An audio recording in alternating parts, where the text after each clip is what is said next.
नमस्कार, मी राधिका जाधव. इन सोलापूरच्या बातमीपत्रात आपले स्वागत आहे. सुरुवातीला नजर ठळक घडामोडींवर. या हेडलाईन्सचे प्रायोजक आहेत सोलापुरातील नावाजलेले 7 हिल्स मेन्सवेअर अँड कलेक्शन. आता बेस्ट क्वालिटी आणि परफेक्ट फिटिंग फक्त 7 हिल्स मध्येच. सोलापूर शहरातील कृष्णानगर इथं वृद्ध दाम्पत्याची हत्या. दुहेरी हत्याच्या घटनेनं सोलापुरात उडाली मोठी खळबळ. सोलापूर मुंबई विमानसेवेचा दर रविवारी पोहोचला तब्बल 43,000 तर गोव्याचे तिकीट दरही वाढले 18,000 रुपयांपर्यंत.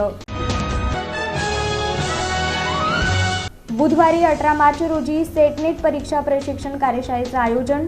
पुण्यश्लोक अहिल्यादेवी होळकर सोलापूर विद्यापीठात. आणि 80 मनपा कर्मचाऱ्यांना प्रत्येकी 2,000 रुपयांचा दंड. कर वसुलीत 5% कमी वसुली केल्याबद्दल.